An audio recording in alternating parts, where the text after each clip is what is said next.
अवधूत चिंतन श्री गुरुदेव दत्त. स्वामी महाराज की जय. शरणो शंकरलिंग महाराज की जय. सिद्धलिंग महाराज की जय. यल्लालिंग महाराज की जय. श्री समर्थ सच्चिदानंद सद्गुरू काशीनाथ महाराज की जय. काल आपण भाग 2 मध्ये पाहिले श्री महाराजांच्या आईवडिलांना आशीर्वाद देऊन स्वामींनी त्यांना ह्या युगपुरुषाच्या आगमनाची बातमी सांगितली आणि ते पण स्वामी समर्थ पण आश्चर्याने बघतच राहिले दोघाकडे. म्हणे यांच्या पोटी फार मोठा महान आत्मा येणार आहे, महात्मा हा महान येणार आहे असं पाहून त्याने त्यांचं कौतुक केलं आणि त्यांना तिथे येऊन अक्कलकोटला येऊन राहण्यास सांगितले आणि महाराजांचा जन्म झाला. इथेपर्यंत आपण पाहिले. आता त्याच्या पुढचा भाग 3. श्री सद्गुरू काशीनाथ महाराज की जय. स्वामी समर्थांच्या समाधी सोहळ्यानंतर श्री महाराजांचे आई वडील त्यांनी दिलेल्या उद्देशाप्रमाणे नामस्मरणात अखंड तन्मय राहून त्या प्रिय बाळाचे संगोपन व पालनपोषण करीत असत. त्या बालकावर गर्भात असतानाच मातेच्या नामस्मरणाचा उच्चतम आध्यात्मिक प्रभाव पडत गेला आणि त्या महाशक्तीनेच आध्यात्मिक वृद्धी होत गेली आणि गुरु सेवेचा प्रभाव मुळातच होत होता आणि जन्मानंतरही बाळ ह्या संस्कारात वाढत गेले. आता हे बाळ 6 वर्षाचे झाले. पित्याने त्याला प्राथमिक शिक्षणासाठी गावच्या शाळेत 3 वर्ष शिक्षण दिले आणि पुढे प्राथमिक शाळेत उच्च शिक्षणासाठी ठेवण्यात आले. तो वर्गात प्रतिवर्षी प्रथम श्रेणीत उत्तीर्ण होत असे.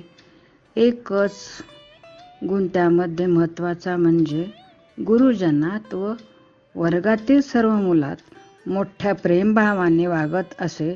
त्यामुळे तो शाळेत लोकप्रियता मिळवून अभ्यास करीत असे आणि सर्वांना प्रेम देऊन त्या सर्वांचे प्रेम घेत असे. असे शिक्षक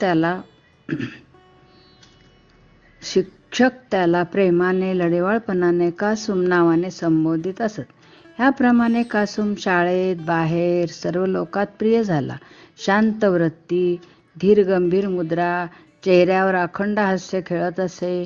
त्याला वाचन हे फार प्रिय असे.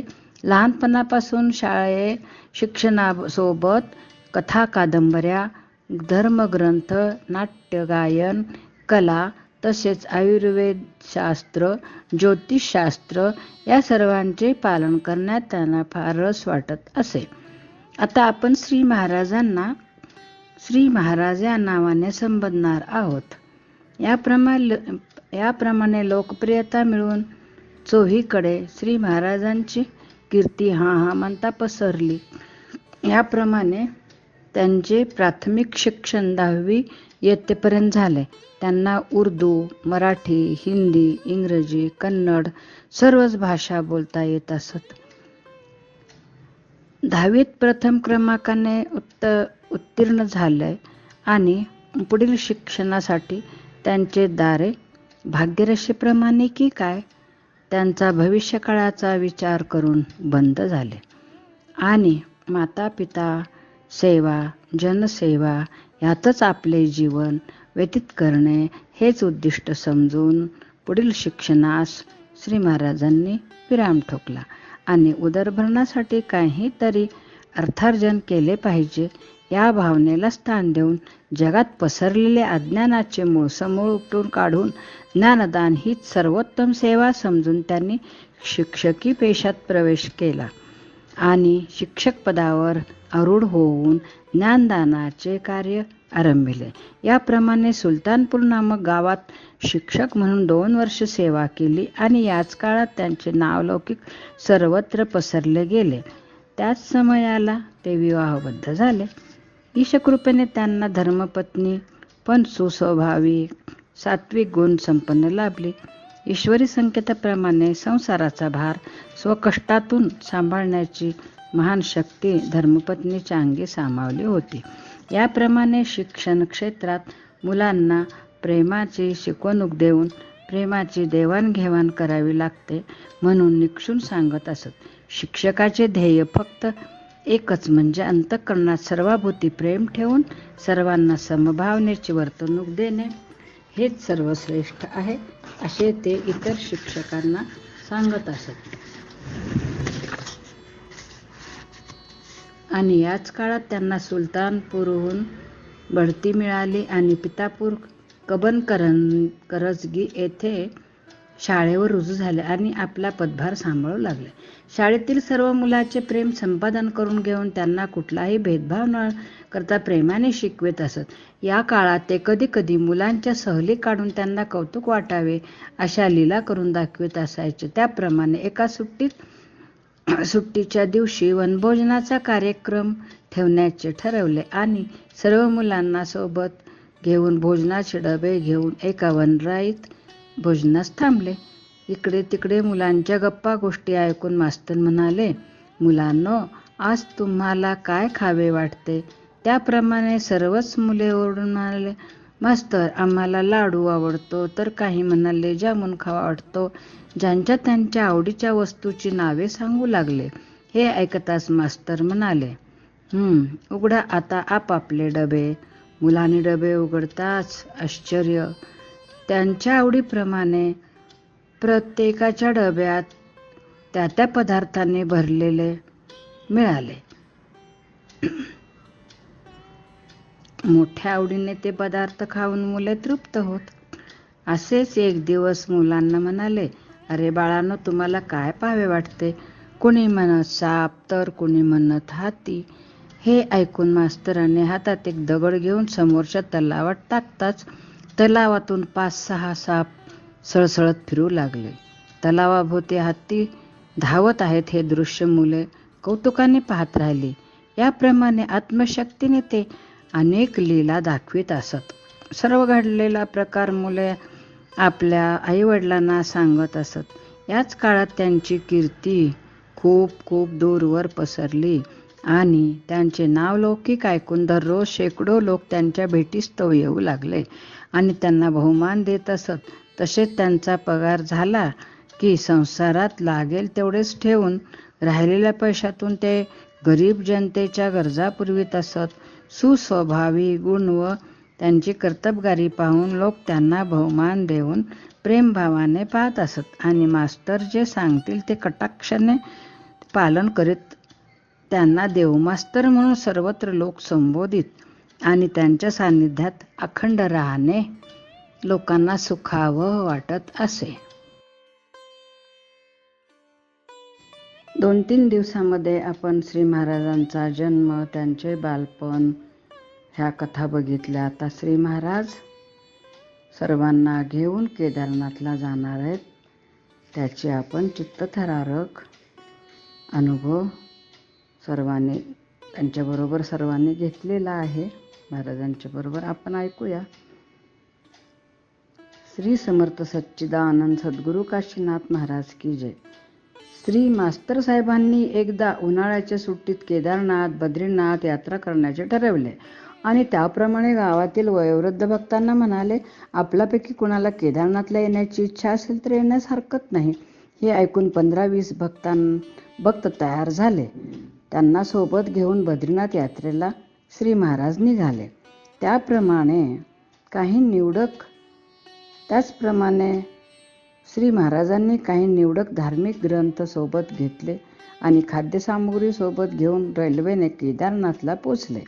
एका धर्मशाळेत थांबून सकाळी उठून स्नान वगैरे आटपून श्री केदारनाथाचे दर्शन घेऊन पूजा अभिषेक करविला आणि केदारलिंगाविषयी 12 ज्योतिर्लिंगाचे महत्त्व सर्वांना निरूपण केले आणि केदारनाथवरून 4 किलोमीटर दूर असलेल्या काळ्या भिंतीच्या दर्शनास सर्वांना घेऊन गेले.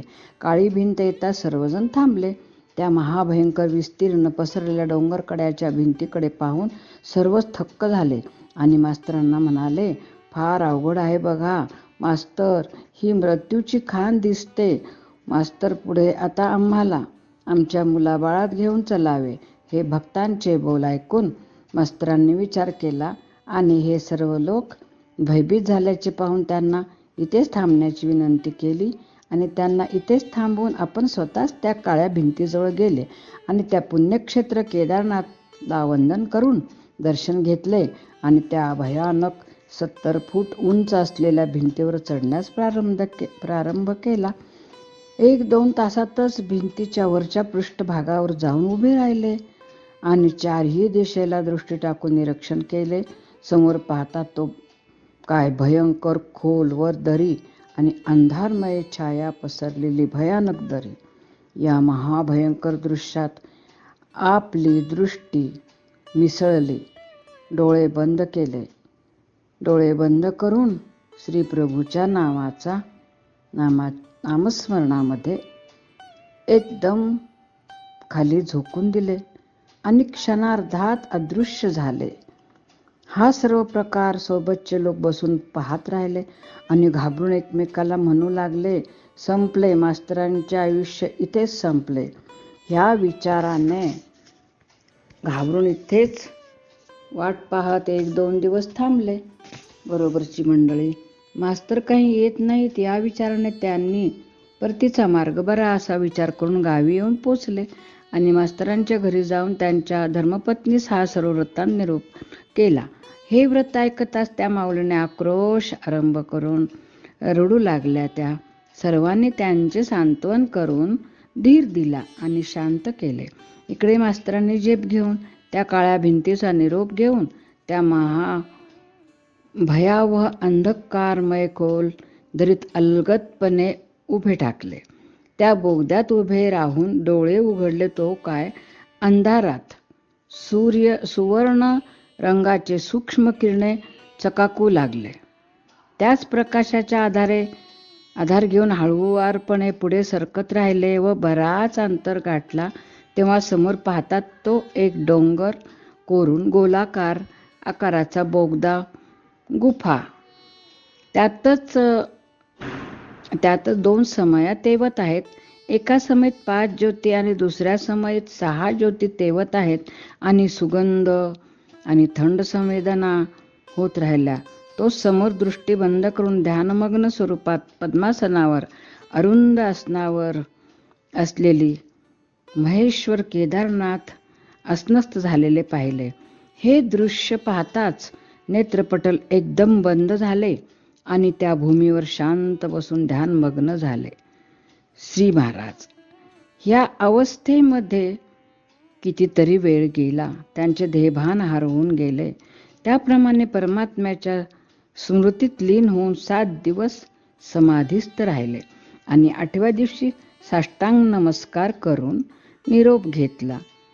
आणि कसे वर येऊन पोचले हे मात्र कळणे सांगणे अशक्य आहे.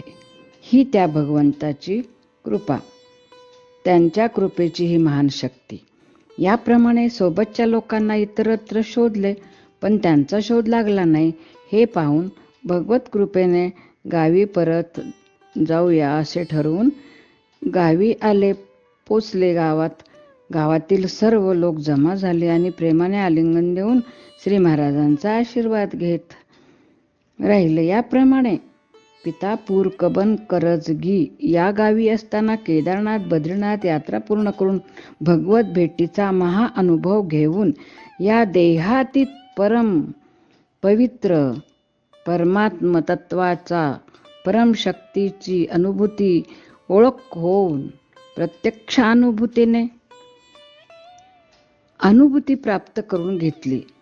येथेच श्री महाराजांना बोध झाला. त्यांनी केदारनाथाचे प्रत्यक्ष तेथे केदारनाथ महेश्वर प्रत्यक्ष ध्यानमग्न असलेले पाहिले आणि स्वतःही 7 दिवस ध्यानमग्न राहिले.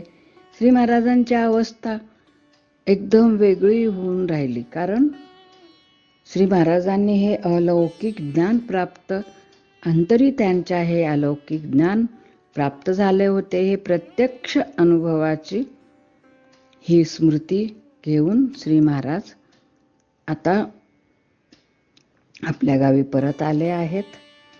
आता ह्याच्या पुढील भाग आपण पुढच्या भागात पाहूया. अवधूत चिंतन श्री गुरुदेव दत्त. श्री समर्थ सच्चिदानंद सद्गुरु काशीनाथ महाराज की जय.